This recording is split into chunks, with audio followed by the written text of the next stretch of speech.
Тэндагийн дэд сургуулийн хоол зүйн шин судлалын багшийн цэцэг байна.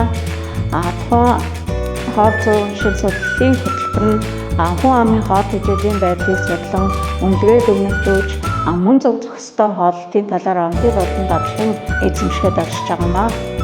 За ингээ хоол зүйч мэргэжлэр төгсөгч нь болохоор сургууль болон цэцэрлэг эмнэлгийн байгууллагад хоол зүйч мэргэжлэр ажиллах боломжтой. За Монгол улсын хэмжээд 3000 гаруй хоол зүйч дутагдлаа байна.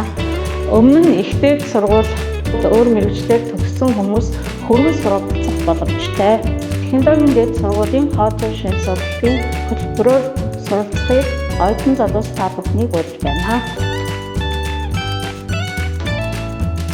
Хоол зүйчийн бас нэгэн үндсэн үүрэг бол сургуулийн сурагчид болон багш ажилчид тэдгээр хүмүүстэй шинэ хичээлийн боловсролыг олох хэрэгтэй байдаг. Тэгэхээр миний хувьд болохоор 1-ээс 5 дугаар ангийн хүүхдүүдтэй хоол боловсруулах зам гэдэг маань яг ямар эрхтэн тогтолцоо оролцдгийг тэдгээрийн үүрэг нь юу вэ гэдгийг илүү бага насны хүүхдүүд ойлгомжтой байдлаар ийм зурагт самбар ашиглаж хичээлээ ордог.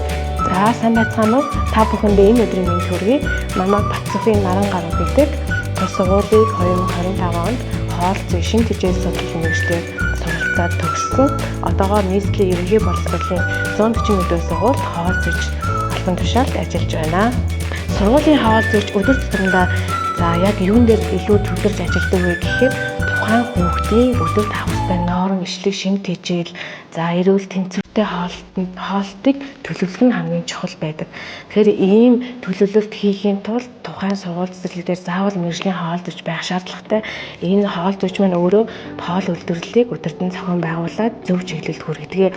Ингэснээрээ ер нь яг ямар хэрэгтэй юм бэ гэхээр тухайн хүүхд маань тэнцвэртэй хооллоод эхлэхээр нөгөө эрүүл монгол хүн маань бий болно.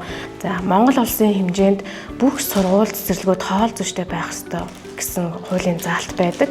Тэгэхээр одоогоор хоол зүйч гэсэн мэргэжил маань бол маш их эрэлттэй мэргэжлийн тоонд орж байгаа. Сургуулийнхаа эрдэмтэн багш нар болон үе үеийн төгсөгч нарт түүх 60 жилийн ойн баярын мэнд хүргэе.